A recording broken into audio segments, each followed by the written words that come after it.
What's going on, YouTube? It's Private KJ Shot Cause Podcast back here with another daily NBA video. Today we're going to be discussing the Aaron Gordon trade, and if you are not aware, the trade that just went down about an hour ago was Aaron Gordon for Gary Harris, RJ Hampton, and a first-round pick. So we're going to be discussing the pros and cons on both sides for each team involving this deal, what to expect for the Denver Nuggets, and if I believe that they are a championship contender after acquiring Aaron Gordon. So if you enjoy this type of video, don't forget to leave a like and subscribe. Turn on post notifications so you never miss a beat.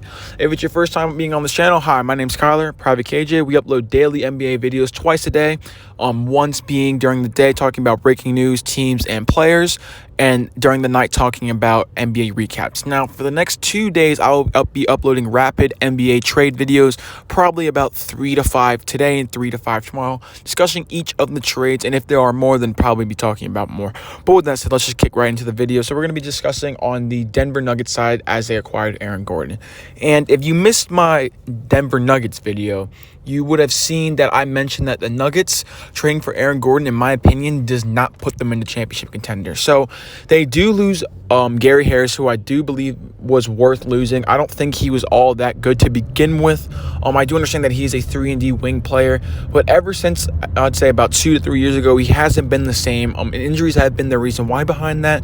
But nonetheless, I do think Aaron Gordon is a better player than Gary Harris and is an upgrade at that point. But like I said, I do understand that losing a 3-and-D player overall just isn't the crucial, but they still gained Aaron Gordon. They also left or traded away RJ Hampton, who I believe had really good potential as a floor spacing point guard. I don't believe his playmaking really was that talented to be involved as a primary playmaker, but I do believe that his ball handling skills were good enough to be the primary ball handler on our team. I think if you could pair a playmaker next to him, it would have worked out really well. I'm not saying he reminds me of this caliber of player, but he reminds me a little bit of Shai Gilgeous-Alexander, where he's not really a natural playmaker, but he can kind of be that primary ball handler in an offense. And if you put a playmaking shooting guard or point guard next to him, I think it would really elevate his game. Now, he is just a rookie, and that's what the Orlando Magic are looking for, as they are clearly trying to rebuild from the Nikola Vucevic era. And if you had missed it, I just dropped a Nikola Vucevic video earlier today. But with that said, I do believe getting RJ Barrett now as their point guard and potential backup point guard for the future with Markelle Fultz could be very beneficial. And I do believe having a core of Markelle and RJ Barrett as your backcourt overall can actually be very good for the future. They still have Jonathan Isaac, who's also injured. They still have now Wendell Carter, who can be very beneficial. And I just think that ever since this team was ravaged by injuries, it's been downhill ever since. And that's why they are selling all of their players and veterans at the trade deadline. Now, they still also required a first-round pick, which is something they do need. And I do think that the Magic came out on top of this trade. If I had to give them a grade, I would give them a B+, just because I understand that the Gary Harris salary had to match Aaron Gordon's, but at the end of the day, they did what they had to do, and they got their young player in RJ Hampton, and they got their first-round pick. From the Denver Nuggets standpoint, now, for me personally, like I said, I do not believe that this is a good enough move to put them in championship contender. And if you guys are hearing background noise, that's my mistake. I'm currently recording in my car because I have a bunch of videos to drop, and I just came back from lunch and I saw the news. But with that said, though, the Aaron Gordon trade, so I believe that getting an extra power forward, versatile forward that can guard 3 through 4, and it's an extra body to throw at players such as LeBron James, Kawhi Leonard, Paul George, a Western Conference which requires you to have multiple defensive, switchable, capable power forwards on the defensive end. You need that to succeed in the Western Conference, and right now that's desperately what the Nuggets need. So I do think they walked out with a trade getting a lot better, but overall, I just don't think that that Aaron Gordon is a good enough player to put them over the hump over teams such as a healthy Lakers team, the Clippers, and the Suns.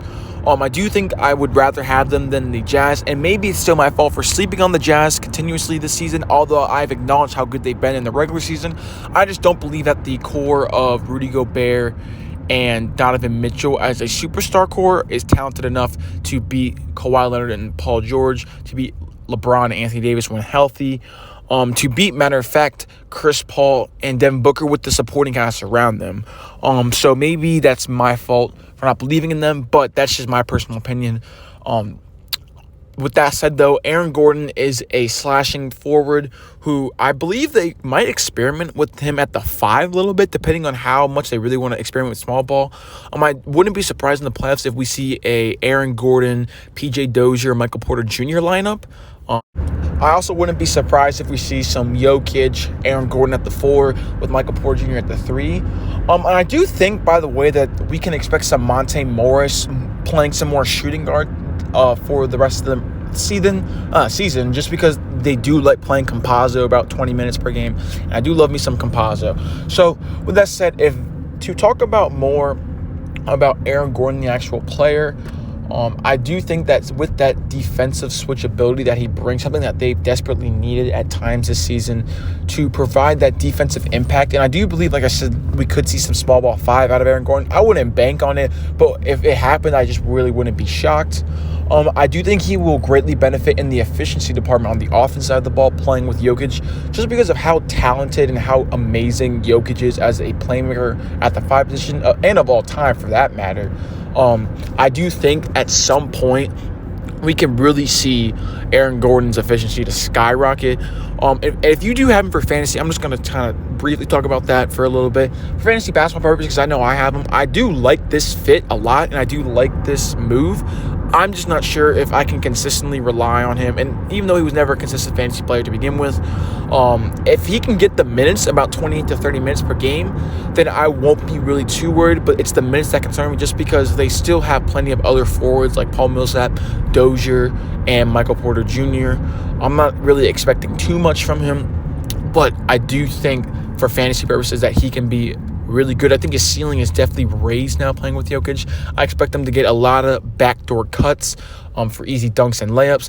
I do expect him to take a few more catch and shoot jump shots, something that he needs to work on, and something that I think he didn't take enough of with the Orlando Magic.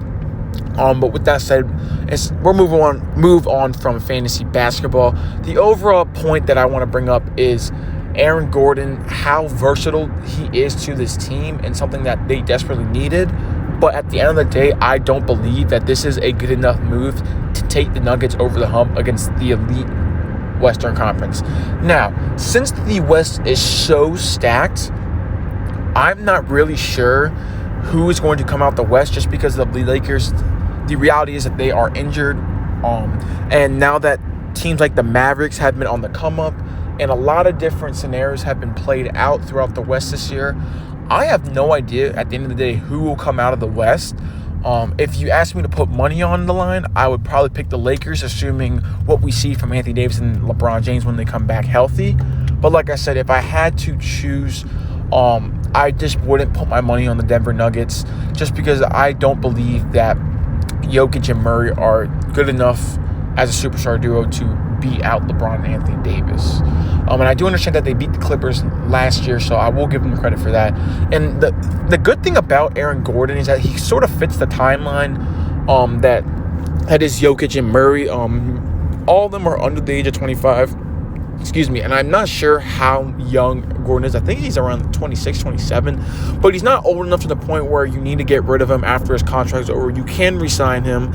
And like I said, I do believe that he's going to bring immense value to this team. If they want to move in the direction that they trade Aaron Gordon when he's on his expiring, they can also do that, because he will be a really good and valuable expiring contract. I do think this provides them with, at the bare minimum, a forward of the future once Paul Millsap is ready to move on or retire. And with that said, that will conclude my Aaron Gordon take on the Nuggets. If I had to give them the grade, I would give them a B+, just because I'm not sure how much better for the future RJ Barrett in the first round pick will be. All right, I do believe it will be better than Aaron Gordon, moving along for the future. But B+ nonetheless, they got a lot better. And that's just all you can really hope for in a competing West. With that said, don't forget to leave a like and subscribe. Turn on notifications so you never miss a beat. And with that said, Private KJ out.